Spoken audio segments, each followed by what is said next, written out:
മാമനപുരവുമായി ബന്ധപ്പെട്ട് ഒരുപാട് വികസന പ്രവർത്തനങ്ങൾ നമുക്ക് യാഥാർത്ഥ്യമാകേണ്ടതുണ്ട്. സാധാരണ ജനങ്ങൾ താമസിക്കുന്ന ഒരു മലയോര പ്രദേശമാണ്. അപ്പോൾ ജനങ്ങൾക്ക് വ്യത്യസ്തമായ ആ, ആവശ്യങ്ങളാണ് ഉള്ളത്. ഓരോ പ്രയോറിറ്റി നിശ്ചയിച്ച് ഒന്നൊന്നായി തീർച്ചയായും ഈ നാടിൻ്റെ പൊതുവായ വികസന പ്രവർത്തനങ്ങൾ ഏറ്റെടുത്ത് പൂർത്തീകരിക്കുക എന്നുള്ളത് തന്നെയാണ് ലക്ഷ്യം വെച്ച് മുന്നോട്ട് പോകുന്നത്.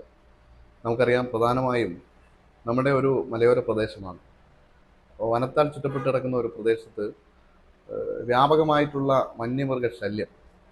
അപ്പോൾ ഈ നാട്ടിൽ പ്രത്യേകിച്ച് വനപ്രദേശങ്ങൾ താമസിക്കുന്നവർക്ക് അവരുടെ വ്യാപകമായ കൃഷിനാശം, ജീവഹാനി സംഭവിക്കുന്ന പലതരത്തിലുള്ള വന്യജീവി ആക്രമണങ്ങളിൽ അപകടപ്പെട്ട് ജീവൻ പൊലിഞ്ഞവരുണ്ട്. അപ്പോൾ ഇതിനൊരു ശാസ്ത്രീയമായ, പ്രായോഗികമായ, ശാശ്വതമായ ഒരു പരിഹാരം വന്യജീവി ആക്രമണത്തിനെതിരെയുള്ള അത് തടയുന്നതിന് വേണ്ടിയിട്ടുള്ള ഒരു സംവിധാനം തീർച്ചയായും ഏറ്റവും അനിവാര്യമാണ്.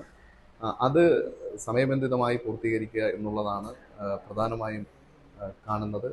പിന്നെ അതുപോലെ തന്നെ നമുക്കറിയാം, നമ്മുടെ നിയോജക മണ്ഡലത്തിൽ വളരെ സാധാരണക്കാർ താമസിക്കുന്ന ഒരു പ്രദേശമാണ്.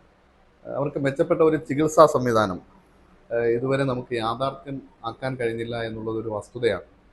ഈ 50 വർഷക്കാലം ഈ നിയോജക മണ്ഡലം ഒരേ പാർട്ടിയിൽ, ഒരേ മുന്നണിയിൽപ്പെട്ടവരെ വിജയിപ്പിച്ച് നിയമസഭയിലേക്ക് അയച്ച്, പക്ഷേ ഈ നിയോജക മണ്ഡലത്തിൻ്റെ ആരോഗ്യ മേഖല, ആരോഗ്യ സംവിധാനം വളരെ ദയനീയമായ ഒരു സ്ഥിതിയാണ്. 6 മണിക്ക് ശേഷം ഡോക്ടർമാരില്ലാത്ത ഹോസ്പിറ്റലുകൾ.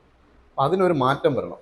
ഇപ്പോൾ 50 വർഷക്കാലം ഭരിച്ചിട്ടും ഒരു ഹോസ്പിറ്റൽ, ഈ നിയോജക മണ്ഡലത്തിൽ ഒരു ഹോസ്പിറ്റൽ താലൂക്ക് നിലവാരത്തിൽ പോലും ഉയർത്തുവാൻ ഇവിടെ മാറി മാറി ജയിച്ചവർക്ക് കഴിഞ്ഞില്ല. അപ്പോൾ പ്രധാനപ്പെട്ട ലക്ഷ്യം ഈ നിയോജക മണ്ഡലത്തിൽ ജനങ്ങൾക്ക് മെച്ചപ്പെട്ട ചികിത്സാ സംവിധാനം ഉറപ്പുവരുത്തുക, ഡോക്ടറുടെ സേവനം ഉറപ്പുവരുത്തുക. ഈ ഹോസ്പിറ്റലുകൾ പ്രധാനമായും കല്ലറ, തറട്ട ഹോസ്പിറ്റലും പാലോട് ഹോസ്പിറ്റലുമാണ് പ്രധാനമായും നമുക്ക് ഈ നിയോജക മണ്ഡലത്തിലുള്ള ഹോസ്പിറ്റൽ. അപ്പോൾ ഇത് താലൂക്ക് നിലവാരത്തിലേക്ക് ഉയർത്തുക എന്നുള്ളത് പ്രധാനമായും ഈ നാട്ടിലെ ജനങ്ങളുടെ ന്യായമായ ആവശ്യമാണ്. അത് അനുഭാവപൂർവ്വം പരിഗണിച്ച് അതിനു വേണ്ടിയിട്ടുള്ള പ്രവർത്തനങ്ങളുമായി മുന്നോട്ട് പോകും. അതുപോലെ തന്നെ ഒരു ട്രഷറി, നിയോജകമണ്ഡലത്തിൽ ട്രഷറി ഇല്ല, അതുമായി ബന്ധപ്പെട്ട പ്രവർത്തനങ്ങൾ ഏറ്റെടുത്ത് മുന്നോട്ട് പോകും. നിയോജക മണ്ഡലത്തിലാണ് പൊന്മുടിയും ബൈമൂറും ഒക്കെ. അപ്പോൾ ഒരുപാട് ടൂറിസം സാധ്യതയുള്ള, കടൽ തീരത്തു നിന്നും അടുത്തുള്ള ഒരു ഹിൽ സ്റ്റേഷനാണ് പൊന്മുടി. പൊന്മുടിയുടെ ടൂറിസം സാധ്യതകൾ വിപുലീകരിക്കുക എന്നുള്ളതാണ്.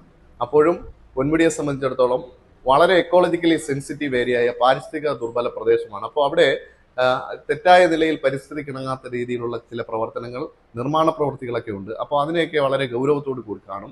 പൊന്മുടിയുടെ സമഗ്രമായ വികസനം, അവരുടെ ടൂറിസം സാധ്യതകൾ പരിസ്ഥിതിക്ക് ഇണങ്ങുന്ന രീതിയിൽ, ആ എക്കോളജിക്കലി സെൻസിറ്റീവായ വളരെ പാരിസ്ഥിതിക ദുർബല പ്രദേശം പശ്ചിമഘട്ടത്തിന്റെ ഹാർഡ് കോർ ഏരിയയാണ്. അപ്പോൾ അതിന്റെ പ്രാധാന്യം നിലനിർത്തിക്കൊണ്ട് തന്നെ അവിടുത്തെ ടൂറിസം സാധ്യതകൾ വിപുലീകരിക്കും. സമസ്ത മേഖലയിലും ഈ നിയോജക മണ്ഡലത്തിലെ കഴിഞ്ഞ 50 വർഷക്കാലത്തെ വികസനവുമായി ബന്ധപ്പെട്ട പല പ്രശ്നങ്ങളുണ്ട്. ജനങ്ങൾ വളരെ പ്രതീക്ഷയോടുകൂടി 50 വർഷങ്ങൾക്ക് ശേഷം ഐക്യജനാധിപത്യ മുന്നണിയെ വിജയിപ്പിച്ചു.